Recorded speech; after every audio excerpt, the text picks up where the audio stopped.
過去4個月，美國股市一直不斷創出歷史新高，直到有一日，特朗普發咗一條推文，令標普500市值蒸發咗17000億美元，仲威脅要對中國加徵100%關稅。過咗一日，特朗普又發推話一切都冇事，結果股市好似冇事都冇發生過咁反彈翻上去。呢次調整打落好似冇咁大不了，但其實造成嘅損害遠比大家想象中嚴重。因為如果我哋拉遠少少距離，雖然美股用美元計係歷史新高，但如果用黃金嚟計，反而創緊新低。事實上，佢而家大約喺過去10幾年最低水平徘徊。標普500用美元同用黃金計之間嘅分歧，其實係2024年初開始出現。呢個情況喺2025年頭第一次宣布加徵關稅嗰陣加速嘅。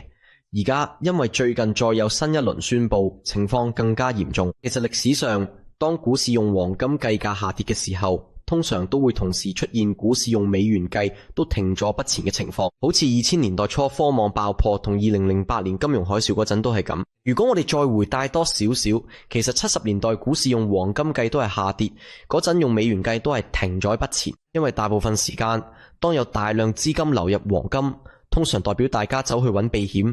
亦即係話市場有好多憂慮，資金就會由股市流走。但係今日情況就唔係㗎，冇錯，黃金係升緊，但係股票都一樣升緊。事實上，股市完全冇理會關稅帶嚟咗所有風險，唔單止係極高嘅貿易不確定性，仲有自年頭以嚟一直偏低嘅消費者信心，呢啲歷史上都同經濟衰退有關。但係呢個用黃金計算出嚟嘅股市信號，我哋都唔可以就佢無視。韓立特朗普啱啱威脅話要對中國加徵100%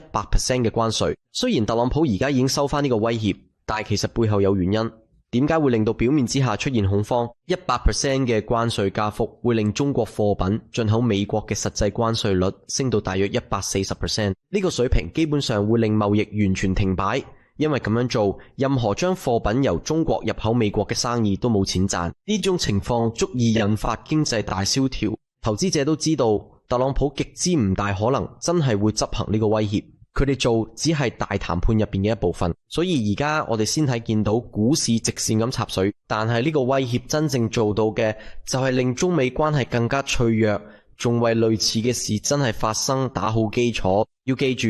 而家中國嘅貿易方面強硬好多，處於一個更加有利嘅位置。自從貿易戰開始以嚟，中國對美國嘅出口已經跌咗27%，但另一方面，中國對非美國地區嘅出口大幅增長，完全抵消咗對美國出口嘅下跌。總體嚟講，雖然受到美國關稅嘅重大打擊，中國出口喺過去1年其實都增長咗8%，表現唔錯。呢個情況反映咗美國同中國嘅貿易利益上逐漸出現唔一致，雙方越嚟越獨立。最終，如果雙方利益分歧到一定程度，特朗普或者其他總統都可能被逼真係實行一啲政策，徹底斷絕美中之間嘅聯繫。單單係呢個選項擺上台，已經清楚顯示全球貿易關係惡化，幾乎可以肯定將來某個時候會影響到經濟增長。而家股市嘅即時反應，原因係企業利潤而家創新高，而企業利潤咁高，唔係因為關稅完全冇影響，而係有其他結構性因素推動住利潤上升，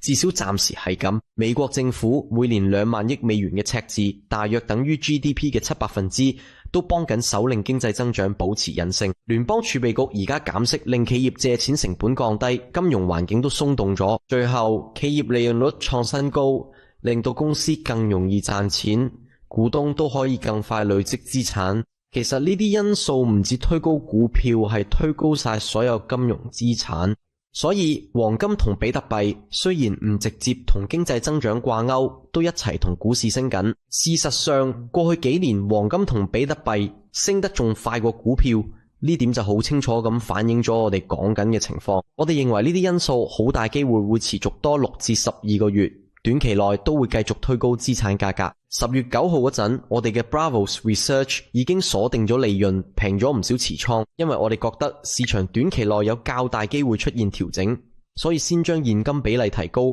保護自己。雖然有時咁做可能會錯過幾個百分點嘅升幅，但喺呢啲情況下，風險管理可以幫我哋鎖定過去幾個月賺到嘅利潤，同時又可以預留彈藥，等市場回調時再加大倉位。所以我哋已經開始利用今次回調，將之前套現嘅資金重新投入市場，並且揀選咗佢我哋認為未來幾個星期有大升幅潛力嘅股票入市。